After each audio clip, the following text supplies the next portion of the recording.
Vous écoutez Procrastination, saison 9, épisode 9, devenir professionnel de l'écriture, 3 récits. Un podcast sur l'écriture en 15 minutes. Parce que vous avez autre chose à faire et qu'on n'a pas la science incluse. Avec les voix de Mélanie Fazi, Estelle Fay et Lionel Delous. C'est une question qu'on a reçue par internet, où on s'intéressait tout simplement à nos parcours, c'est-à-dire comment est-ce qu'on est devenu professionnel de l'écriture, quelles ont surtout été nos stratégies. Alors, on va faire ça court, on va faire 3 récits en 5 minutes. L'idée, évidemment, c'est de retracer rapidement et de façon concise, en fait, les débuts, les démarrages, et comment on en est arrivé là, plus que, évidemment, la suite de la carrière. Donc, quelles ont été nos stratégies, nos approches, nos débuts, d'où on vient et comment on a fait finalement, sachant que les parcours d'auteur, c'est comme les rivières, on se trempe jamais 2 fois dans le même. Tout le monde, je pense, a un parcours qui est différent, mais voilà, on aura un sampleur, un échantillon de nos 3 parcours et comment on est parvenu là, sachant que aussi, sans trahir grand-chose, nous n'avons plus exactement 20 ans, choc absolu.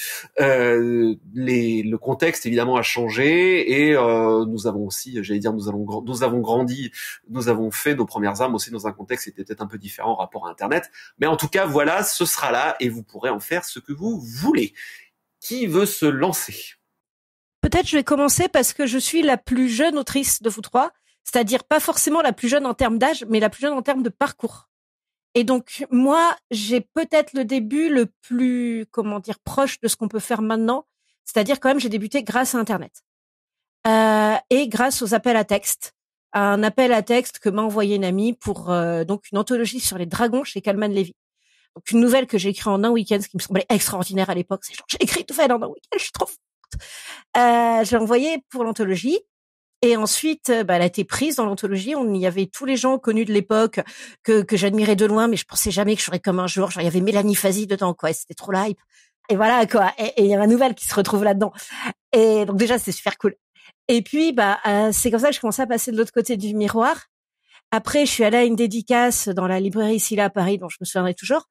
Et puis, je suis allée au Festival des Imaginales. C'était mon autocadeau de fin d'études.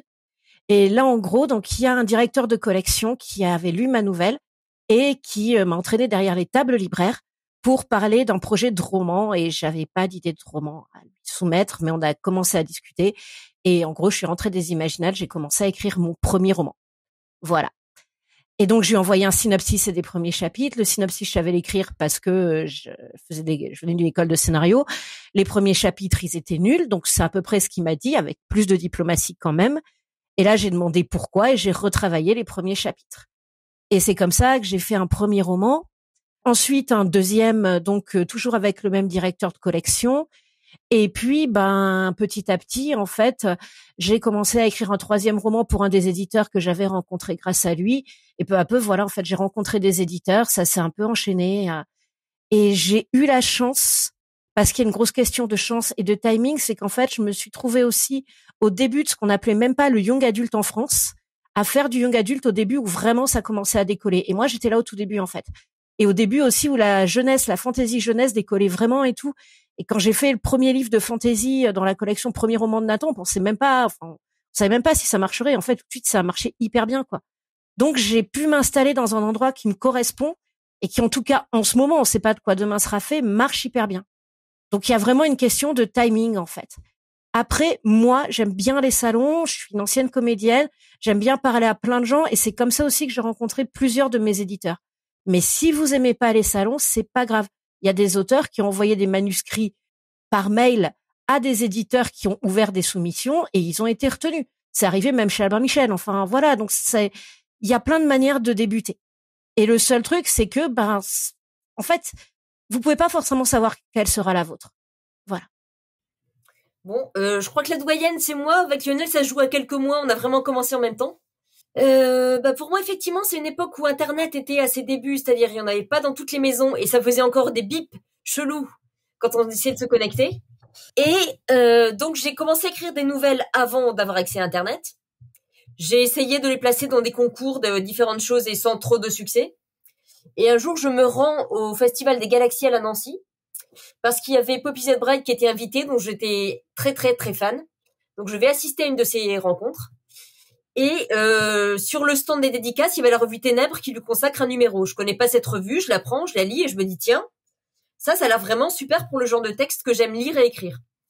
Donc je note dans un coin de ma tête d'un jour soumettre des textes à Ténèbres, ce que je fais quelques mois plus tard. Les textes sont acceptés mais seront parus deux ans plus tard, je crois, dans des anthologies. Et donc je me retrouve là à publier en ne connaissant personne. Je débarque vraiment sur les premiers éditeurs avec qui je suis en contact. Et je commence à m'intéresser à ce qui se passe, à rencontrer des gens, à vaguement commencer à me faire des amis parmi les auteurs. Et notamment, je découvre Internet et les mailing lists, parce que c'était bien avant les réseaux sociaux. Je m'inscris sur 2-3 mailing lists de SF qui me sont indiqués par sans doute les premiers collègues que j'ai rencontrés, les premiers amis auteurs. Et je découvre des noms récurrents. Alors tiens, il y a telle personne visiblement à telle maison d'édition, telle personne fait ça. Je commence à situer des gens. On commence à faire connaissance via les mailing lists. Et c'est en partie par là que j'ai eu mes premiers contacts. Sachant que en parallèle, je venais de terminer mes études de traduction, donc je commençais à me diriger vers la traduction. Ce qui tombait très bien, c'est que je cherchais finalement dans le même domaine deux choses différentes, écriture et traduction, et que j'ai développé mon carnet d'adresses de la même manière. Au départ, vraiment par les mailing lists ou par des gens rencontrés sur les premiers salons et conventions que j'ai pu faire. Mais alors, j'insiste encore une fois, le réseau, je l'avais pas du tout en arrivant. Il s'est fait au fil des rencontres, ça s'est étoffé tout seul. Et j'ai eu un coup de chance dans le sens où je voulais publier moi des recueils de nouvelles, et on m'avait bien fait comprendre que ah ben non, il n'y a pas les supports pour ça en ce moment, il n'y a pas les collections, ça se vend pas, c'est même pas la peine. Et j'ai bénéficié de coup de chance dans le sens où des collections se sont ouvertes au moment où j'avais des textes à placer qui leur correspondaient. Alors l'une pour un roman, il s'est trouvé qu'il y avait un roman, c'était quelqu'un qui Fabrice Bourland de la revue Nouvelle Donne avait lu mes nouvelles, il connaissait mon travail sur les nouvelles. Un jour, il me dit tiens, on ouvre une collection fantastique de romans chez Nesty Venen, t'aurais pas quelque chose? Ça tombe bien, j'ai un manuscrit. Mais c'est arrivé parce qu'il avait lu mes nouvelles et parce que j'avais travaillé avec les éditions de l'Oxymore et Léa Siol au moment où elle lance une collection pour les jeunes auteurs francophones de nouvelles. Pense à moi parce que d'une part, j'avais déjà publié chez l'Oxymore et surtout, on avait travaillé ensemble. Donc, Léa faisait attention à ça. C'était aussi comment on travaille ensemble, quel rapport est-ce qu'on a puisqu'on va être amené à travailler de manière plus longue. Donc finalement, les rencontres qu'on fait par des listes ou dans des salons, il y a des choses qui se construisent petit à petit. Et à un moment donné, le timing s'aligne. Et c'est ce qui s'est passé pour moi. C'est-à-dire que les choses se sont pas passées d'une manière prévisible. Et à aucun moment ça a été prévisible d'ailleurs. C'est une collection qui s'ouvre ici. Tiens, un éditeur qui prend ce texte-là, alors qu'a priori je le sentais pas pour lui, mais tiens, au cours d'une discussion, on en parle et voilà, il y a ça qui se passe. J'ai vraiment l'impression que les circonstances se sont construites par étapes et qu'il y a un moment donné où tout ça a payé, mais c'était pas nécessairement quelque chose de prémédité ou de très stratégique de ma part. Il se trouve juste que ben voilà, on rencontre des gens, on discute, on publie un texte, 2 textes, 3 textes, on commence à être vaguement repéré par des gens et des choses vont se passer à partir de là.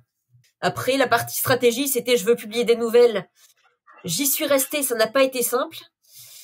Et je pense que, honnêtement, ça aurait été beaucoup plus compliqué s'il n'y avait pas eu l'Oxymore à ce moment précis, qui ouvre ce projet super casse-gueule précis et qui me le propose.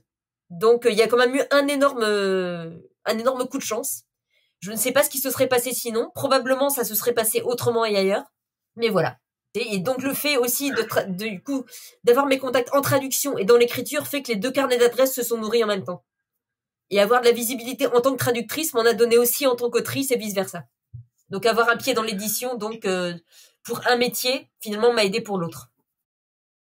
Bah, on a un petit peu le même genre de parcours, Mélanie, puisque effectivement, comme tu dis, on vient un peu de la même génération. Moi, à la base, je viens pas du tout du milieu littéraire à la base. Moi, mon autre rêve, c'était d'être commandant Cousteau, donc à la base, je suis biologiste marin, mais j'avais toujours voulu avoir un versant de création dans ma vie. Je savais pas la forme que ça aurait. Et puis, à la fin de mes études, une circonstance en amenant une autre, je me suis dit, tiens, je vais prendre un peu une année pour voir un peu ce que ça donne. Alors à ce moment-là, je partais pas de zéro parce que donc un peu avant, j'étais un peu impliqué dans le fanzina. Donc alors pour les très jeunes, enfin non, maintenant les pas si jeunes qui nous écoutent, le fanzina, c'était avant Internet, quand les gens ils voulaient faire des revues ou dire des trucs, bah ils faisaient pas un site web ou un blog ou ce genre de truc, ils faisaient ce qu'on appelait un fanzine, c'est-à-dire c'est le mot valise entre fan et magazine. Donc c'était une publication faite, alors quand même on avait encore l'ordinateur, mais avant ça se faisait à la main. Et en fait, on imprimait ça. On avait un imprimeur d'ailleurs, ce qui était vraiment relativement rare, mais sinon c'était fait à la photocopie, agrafé et envoyé aux gens par la poste, qui s'abonnaient. Truc antédiluvien, j'imagine. Maintenant, l'époque d'Internet, mais ça, c'est toute un énorme pan de la culture, du milieu de l'imaginaire de façon générale. Et comme on était là-dedans et qu'on était un petit peu gentiment repéré, le festival Étonnant Voyageur en l'an 2000 à Saint-Malo dit à l'époque. C'est l'an 2000, donc on fait un grand volet sur la SF. Vous faites partie des fanzines imaginaires. Si vous voulez, vous vous débrouillez pour venir, mais on vous donne des accréditations. Donc les trois chevelus du truc sont tout fous et on nous la partie en bagnole en mode road trip à Saint-Malo avec nos cheveux et pour aller récupérer nos accréditations et on est comme des gamins dans un magasin de bonbons et à ce moment-là on rencontre à peu près tout le monde et en plus on a la possibilité d'aller faire des interviews qu'on n'aurait jamais obtenues avant, on a la possibilité d'aller discuter avec des gens comme Mobius, Jean-Pierre Dionnet, etc. On est tout fou. On rencontre entre autres Stéphane Manfredo qui était modérateur sur ce festival d'une table ronde sur les revues d'imaginaire. Et il y avait donc Galaxy, Bifrost et, si ma mémoire est bonne, Ténèbres. Il nous dit vous êtes sympa, vous avez les cheveux. Bon, il n'a pas dit les cheveux, mais le fanzine c'est une part importante du domaine. Prenez un de vous qui vienne à la table ronde parler aussi du fanzina, quoi. Moi, j'étais le dernier arrivé dans l'histoire, mais les deux autres, ils avaient une interview, ils voulaient interviewer Moebius, et ils m'ont dit, t'as qu'à y aller, toi. Donc, j'y suis allé, alors que j'étais le dernier arrivé dans le truc, et sachant pas trop de quoi parler, mais bon, parlons du machin. Et en fait, je donne le détail parce que c'est rigolo, les concours de circonstances, je rencontre à ce moment-là Stéphanie Nico, qui dirige Galaxy, et avec qui je me mets à discuter, et qui me met littéralement le pied à l'étrier, me dit t'as l'air motivé, t'as l'air d'avoir envie de faire des trucs, est-ce que tu veux faire des chroniques littéraires dans Galaxy? Oui madame, d'accord, très bien, avec plaisir. À ce moment-là, je rencontre Jean-Daniel Breck, traducteur qui s'occupe de la traduction et des fictions anglophones. Je fais de la traduction avec lui et c'est comme ça petit à petit que je mets le pied dans le milieu, que je commence un peu à rencontrer un peu tout le monde. Et donc là aussi, ça naît finalement des rencontres, d'aller dans les festivals et surtout d'un énorme concours de circonstances qui est que Moebius était en retard à une interview que voulaient faire mes deux camarades et qui m'ont dit tiens vas-y, puisque nous on va se réserver la part du lion qui était l'interview avec Moebius, va aller discuter à la table ronde, voilà. Donc c'est rigolo. Donc petit à petit j'ai un peu appris le métier / mon métier parce que j'avais la chance visiblement de pas trop faire du mauvais travail aux yeux de Jean-Daniel, donc pour faire de la traduction. Puis j'ai commencé un peu à faire des nouvelles à gauche à droite. Était repéré à l'époque alors par Lucie Chenu qui dirigeait énormément d'anthologies, lançait énormément d'anthologies où elle laissait énormément de place aux jeunes auteurs autrices. Je la remercie infiniment parce que elle m'a donné la chance d'avoir énormément de premières publications parce que elle me réservait toujours une place quand elle avait l'impression que je pouvais faire quelque chose dans ses projets. Puis petit à petit comme ça, j'ai commencé à publier des nouvelles qui ont été repérées à gauche à droite. Et là, à ce moment-là, Critique est venu me voir alors qu'il était une librairie à Rennes, ma librairie d'imaginaire, j'habitais à Rennes, et m'a dit écoute, on regarde un peu ce que tu fais, on veut lancer une petite maison d'édition. À l'époque, c'était un petit projet, les éditions Critiques. Ils m'ont dit voilà, est-ce que t'aurais un peu comme vous, est-ce que t'aurais un roman à me proposer? Plutôt une novella parce qu'on veut faire des trucs un peu courts. Bon, finalement, la novella est devenue un romance. Je ne savais pas à ce moment-là que ça impulserait un long motif sur ma carrière de promettre des textes courts qui deviennent des trilogies ou des pentalogies. Voilà. Donc moi, j'avais promis une novella, c'est devenu un roman.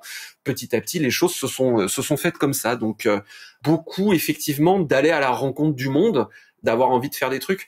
Et puis, effectivement, à un moment, il y a aussi le facteur chance qui compte. Mais je pense que quand on reste dans le milieu, au bout d'un moment, les rencontres se font et la chance, elle finit par arriver. La chance, elle se crée aussi à mesure qu'on se met au contact du milieu et qu'on a envie de faire les choses, je pense. Si juste je peux finir sur un truc que j'oublie un peu. Et c'est quand même quelque chose quand j'entends souvent, c'est oui, non mais il faut du réseau pour être publié ou tout ça. Mais en fait, voilà, non. On arrive, on n'a pas de réseau et il se crée parce que, comme dit Lionel, on est là, on va à la rencontre des gens et il y a des trucs qui se font. Et voilà, pour moi, c'est un truc à retenir aussi de tout ce qu'on a dit, c'est ça en fait. Et oui, il y a la chance, mais la chance, pareil, ça peut se créer dans une certaine mesure, c'est-à-dire plus on va être là à faire des choses, plus on va être là à dire tiens, là il y a un truc cool, si on propose un truc cool, j'y vais, on propose d'aller à une table ronde, j'y vais, on propose d'écrire un roman pour une collection jeunesse, j'y vais. Voilà, et être ouvert en fait. Et c'est peut-être le meilleur plan de carrière que vous pouvez avoir dans ces milieux-là. Oui, puis une petite précision, ça peut paraître extrêmement intimidant, faire son réseau, tout ça. Il y a énormément de rencontres qui se font juste au bar des festivals. Hein. Des fois, c'est des rencontres qui se font de manière la plus décontractée possible et qui ensuite vont évoluer vers des choses plus professionnelles. C'est pas nécessairement débarquer partout avec son CV et de se présenter de manière extrêmement formelle. C'est quelque chose qui peut se faire de manière assez spontanée, décontractée également. Je précise parce que sinon ça peut faire peur cette idée de créer son réseau. C'est pas forcément impressionnant dans la façon dont ça se concrétise.